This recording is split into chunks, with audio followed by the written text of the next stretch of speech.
Hi dears, ഇന്ന് നമുക്ക് നല്ല സോഫ്റ്റ് ആയിട്ടുള്ള റാഗി ഇഡ്ഡലിയും നല്ല ക്രിസ്പി ആയിട്ടുള്ള റാഗി ദോശയും തയ്യാറാക്കി എടുക്കാം. ബാറ്റർ റെഡിയാക്കി എടുക്കുന്നതിന് വേണ്ടിയിട്ട് ഒരു പാത്രത്തിലേക്ക് 1.5 കപ്പ് റാഗി ചേർത്ത് കൊടുക്കാം. ഇനി ഇതിലേക്ക് അരക്കപ്പിലും കുറച്ച് മുകളിലായിട്ട് നിൽക്കുന്ന രീതിയിൽ പച്ചരി ചേർത്ത് കൊടുക്കാം. അരക്കപ്പിലും കുറച്ച് മുകളിലായിട്ട് നിൽക്കുന്ന രീതിയിൽ തന്നെ ഉഴുന്നുപരിപ്പും ചേർത്ത് കൊടുക്കാം. ഇനി ഞാനുണ്ടല്ലോ വേറൊരു പ്ലേറ്റ് എടുക്കുന്നുണ്ട്.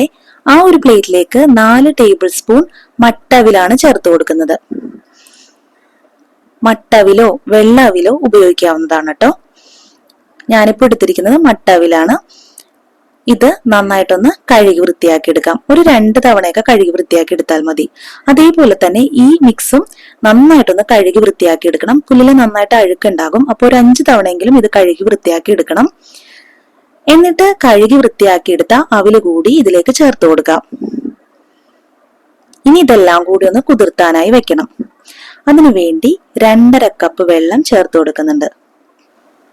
പിന്നുണ്ടല്ലോ, ഈ അവില് റാഗിയുടെ കൂടെ ഇട്ട് കഴുകി വൃത്തിയാക്കി എടുക്കുകയാണെങ്കിൽ അവില് ആകെ പൊടിഞ്ഞു പോകാനുള്ള ചാൻസ് ഉണ്ട്. അതുകൊണ്ടാണ് കേട്ടോ ഇത് സെപ്പറേറ്റ് ആയിട്ട് കഴുകി വൃത്തിയാക്കി എടുത്തത്. ഇപ്പൊ ഞാനിതിലേക്ക് 2.5 കപ്പ് വെള്ളം ചേർത്ത് കൊടുത്തിട്ടുണ്ട്. ഇനി 1 ടീസ്പൂൺ ഉലുവ ഇതിലേക്ക് ചേർത്ത് കൊടുക്കണം. അതൊന്ന് നന്നായിട്ട് കഴുകി വൃത്തിയാക്കിയ ശേഷം വേണം ഇതിലേക്ക് ചേർത്ത് കൊടുക്കാൻ. നല്ല സ്വാദ് ഉണ്ടാവുന്നതിനും അതുപോലെ തന്നെ ബാറ്റർ ഒന്ന് നന്നായിട്ട് ഫെർമെന്റ് ആവുന്നതിനും ഈ ഉലുവ സഹായിക്കും.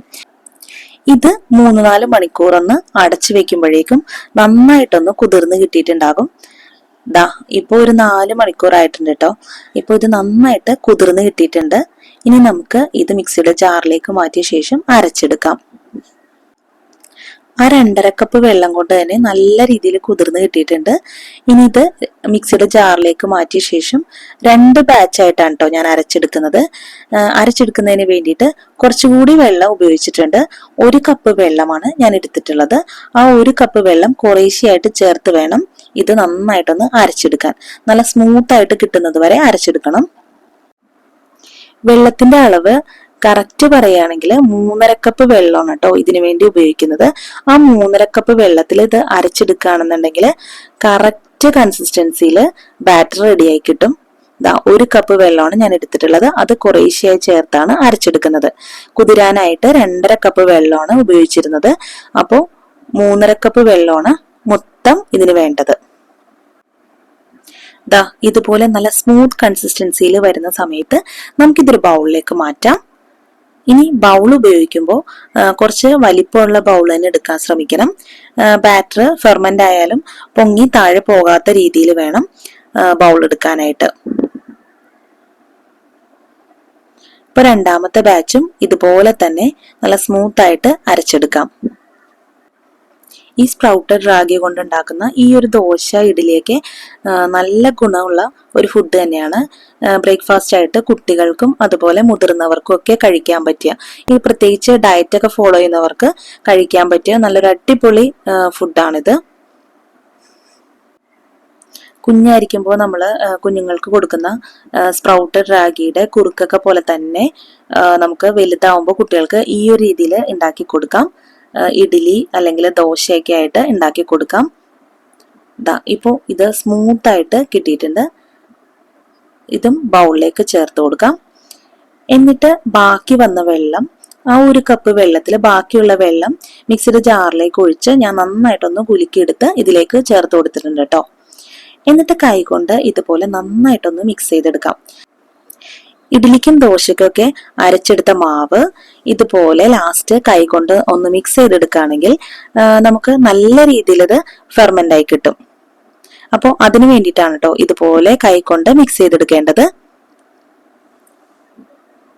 കണ്ടോ, ഈ 1 കപ്പ് വെള്ളം മുഴുവനായിട്ട് ഉപയോഗിച്ചിട്ടുണ്ട്. അപ്പോൾ ടോട്ടൽ 3.5 കപ്പ് വെള്ളമാണ് ഞാൻ ഈ ഒരു ബാറ്റർ റെഡിയാക്കുന്നതിന് ഉപയോഗിച്ചിട്ടുള്ളത്. ഇനി ഇതൊന്ന് കവർ ചെയ്ത് വെക്കാം. ഒരു 7-8 മണിക്കൂർ കൊണ്ട് തന്നെ നല്ല പെർഫെക്റ്റ് ആയിട്ട് ഫെർമെന്റ് ആയിട്ട് വരും. ഇപ്പോൾ രാത്രിയാണ് ഞാൻ ഇത് അരച്ചു വെച്ചത്. ഇതിപ്പോ വെളുപ്പാങ്കാലത്താണ് ഞാൻ എടുക്കുന്നത് കേട്ടോ. നന്നായിട്ട് ഫെർമെന്റ് ആയി വന്നിട്ടുണ്ട്.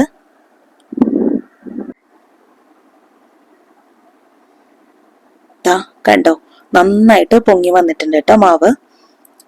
ഇതുപോലെ നല്ല പെർഫെക്റ്റ് ആയിട്ട് ഫെർമെന്റ് ആയിട്ടുള്ള ബാറ്റർ കൊണ്ട് ഇഡ്ഡലിയും ദോശയൊക്കെ ഉണ്ടാക്കുകയാണെങ്കിൽ നല്ല ടേസ്റ്റ് ആയിട്ട് കിട്ടും. ഇനി ഈ ബാറ്ററിലേക്ക് ഒട്ടും വെള്ളമൊന്നും ചേർത്ത് കൊടുക്കേണ്ട ആവശ്യമില്ല കേട്ടോ. ഈ ഒരു കൺസിസ്റ്റൻസിയിൽ തന്നെ നമുക്ക് ദോശയും ഇഡ്ഡലിയും ചുട്ടെടുക്കാൻ പറ്റും. ഇത് ചുട്ടെടുക്കുന്നതിന് മുമ്പായിട്ട് ബാറ്ററിലേക്ക് ആവശ്യത്തിന് ഉപ്പ് ചേർത്ത് കൊടുക്കാം. ഞാനിപ്പോൾ ഇതിലേക്ക് 2 ടീസ്പൂൺ ഉപ്പ് ചേർത്ത് കൊടുക്കുന്നുണ്ട്. എന്നിട്ടുണ്ടല്ലോ, ഇതിങ്ങനെ ഒരുപാടിട്ട് കുത്തി ഇളക്കാതെ പതുക്കെ ബാറ്റർ ഇങ്ങനെ കട്ട് ചെയ്ത് മിക്സ് ചെയ്തെടുക്കാം. ഫെർമെന്റായി കിട്ടിയ ബാറ്റർ ഒട്ടും അങ്ങ് താഴ്ന്നു പോകാത്ത രീതിയിൽ വേണം മിക്സ് ചെയ്തെടുക്കാൻ. എന്നാലാണ് നമുക്ക് നല്ല സോഫ്റ്റ് ഇഡ്ഡലിയും അതുപോലെ നല്ല ക്രിസ്പി ആയിട്ട് ദോശ ഉണ്ടാക്കിയെടുക്കാൻ പറ്റുള്ളൂ. അപ്പോൾ ഇനി ഈ ബാറ്റർ കൊണ്ട് ആദ്യം നമുക്ക് ദോശ ചുട്ടെടുക്കാം. അതിനുവേണ്ടി ഒരു ദോശത്തവ അല്ലെങ്കിൽ ഒരു നോൺ സ്റ്റിക്ക് പാൻ അടുപ്പിൽ വെച്ച് ഹീറ്റ് ചെയ്യാം. നല്ല ചൂടായി വരണം. നന്നായിട്ട് ചൂടായി വരുന്ന സമയത്ത് ഇതിലേക്ക് ഒരു 1.5 തവി മാവ് ഒഴിച്ചു കൊടുത്ത് ഇതുപോലെ നന്നായിട്ടൊന്ന് സ്പ്രെഡ് ചെയ്ത് കൊടുക്കാം. നൈസായിട്ട് തന്നെ സ്പ്രെഡ് ചെയ്തെടുക്കാം. നല്ല ക്രിസ്പി ആയിട്ട് ദോശ കിട്ടണമെങ്കിൽ ഇതുപോലെ നല്ല നൈസായിട്ട് സ്പ്രെഡ് ചെയ്ത് കൊടുക്കണം. കണ്ടോ, ഒട്ടും തിക്കല്ലാതെ നല്ല നൈസായിട്ട് തന്നെ സ്പ്രെഡ് ചെയ്ത് കൊടുത്തിട്ടുണ്ട്. ഇനി ഇതിലേക്ക് കുറച്ച് നെയ്യ് കൂടി ചേർത്ത് കൊടുക്കാം.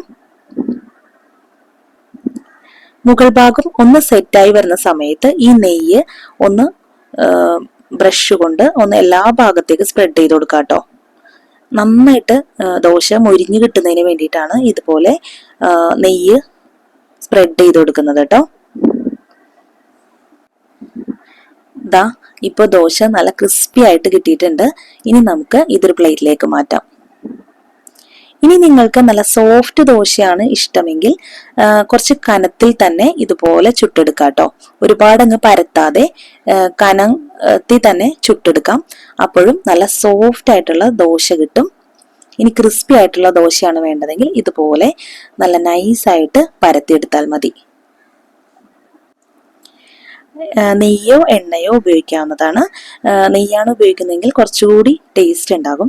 അതുകൊണ്ടാണ് കേട്ടോ ഞാൻ നെയ്യ് ഉപയോഗിച്ചിട്ടുള്ളത്. പിന്നെ കുട്ടികൾക്കൊക്കെ കൊടുക്കുമ്പോൾ നെയ്യ് ഉപയോഗിക്കുന്നതാണ് നല്ലത്. മുകൾ ഭാഗം ഒന്ന് സെറ്റായി വരുന്ന സമയത്ത് ബ്രഷ് കൊണ്ട് ഇതുപോലെ ആ നെയ്യൊന്ന് സ്പ്രെഡ് ചെയ്ത് കൊടുക്കാം. ദാ മറിച്ചൊന്നും ഇടേണ്ട ആവശ്യമില്ല കേട്ടോ. ഈ ഒരു രീതിയിൽ ഒറ്റ ഒരു സൈഡ് മാത്രം കുക്ക് ചെയ്തെടുത്താൽ മതി. ദാ നല്ല ക്രിസ്പി ആയിട്ടുള്ള ദോശ റെഡിയായി കിട്ടിയിട്ടുണ്ട്. ദാ ഇത് എത്രത്തോളം ക്രിസ്പി ആണെന്ന് നിങ്ങൾക്ക് ഇതിന്റെ ആ സൗണ്ട് കേൾക്കുമ്പോൾ തന്നെ അറിയാൻ പറ്റും.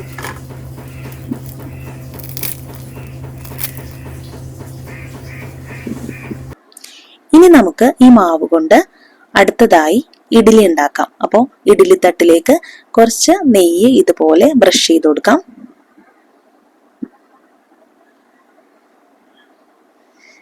ഇനി ഇഡ്ഡലിത്തട്ട് സ്റ്റീമറിലേക്ക് ഇറക്കി വെച്ചിട്ടുണ്ട്. വെള്ളം നന്നായിട്ട് ബോയിലായി വരുന്ന സമയത്ത് ഈ തട്ടിലേക്ക് ബാറ്റർ കുറേശ്ശെയായിട്ട് ഒഴിച്ചു കൊടുക്കാം. ബാറ്റർ മുഴുവനായിട്ട് ഒഴിച്ചു കൊടുക്കാതെ ഒരു 1/4 ഭാഗം ഒഴിച്ചു കൊടുത്താൽ മതി.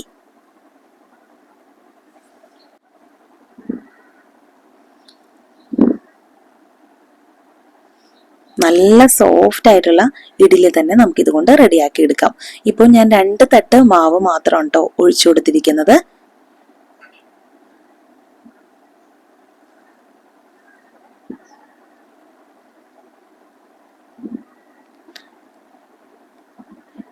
എന്നിട്ടിത് നല്ലോണം ആവി വരാൻ തുടങ്ങി ഒരു 10 മിനിറ്റ് കൊണ്ട് തന്നെ കുക്കായി കിട്ടും.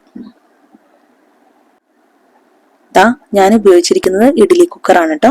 ഇതിലൊന്ന് വിസിൽ വരാൻ തുടങ്ങി ഒരു 10 മിനിറ്റ് ആവുമ്പോൾ തന്നെ ഇത് കുക്കായിട്ടുണ്ടാകും. ഇപ്പോൾ ഇത് നന്നായിട്ട് കുക്കായി വന്നിട്ടുണ്ട്. ഇനി നമുക്കിതൊന്ന് ഓപ്പൺ ചെയ്ത് നോക്കാം. കണ്ടോ, നല്ല പെർഫെക്റ്റ് ഇഡ്ഡലി റെഡിയായി കിട്ടിയിട്ടുണ്ട് കേട്ടോ.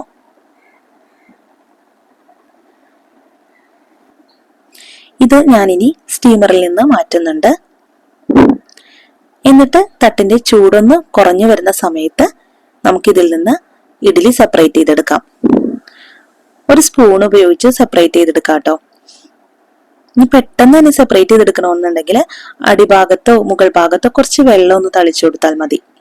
എന്നിട്ട് ഇതുപോലെ സ്പൂൺ കൊണ്ട് ഇഡ്ഡലി സെപ്പറേറ്റ് ചെയ്തെടുക്കാം. ദാ നല്ല പെർഫെക്റ്റ് ഇഡ്ഡലി റെഡി ആയി കിട്ടിയിട്ടുണ്ട്. കാണുന്ന പോലെ തന്നെ നല്ല സോഫ്റ്റ് ആണ് കേട്ടോ ഇഡ്ഡലി. അതുപോലെ നല്ല സ്വാദുമാണ് കഴിക്കാൻ. ഇത് ചമ്മന്തിയുടെ കൂടെയും സാമ്പാറിന്റെ കൂടെ ഒക്കെ കഴിക്കാം കേട്ടോ. നല്ല ടേസ്റ്റി ആയിട്ടുള്ള ഇഡ്ഡലി തന്നെയാണ് കിട്ടിയിട്ടുള്ളത്. ഇതാ ഞാനിപ്പോ കാണിച്ചു തരാം എത്രത്തോളം സോഫ്റ്റ് ആണെന്ന്. കണ്ടോ, നല്ല സോഫ്റ്റ് ആയിട്ടുള്ള ഇഡ്ഡലിയാണ് കേട്ടോ. നമുക്കിങ്ങനെ പറിച്ചെടുക്കാൻ പറ്റും. നല്ല പഞ്ഞി പോലെ സോഫ്റ്റ് ആയിട്ടുള്ള ഇഡ്ഡലി റെഡി ആയി കിട്ടിയിട്ടുണ്ട്. വീഡിയോ ഇഷ്ടപ്പെട്ടാൽ ലൈക്ക് ചെയ്യാൻ മറന്നു പോകരുതേ. Thank you for watching.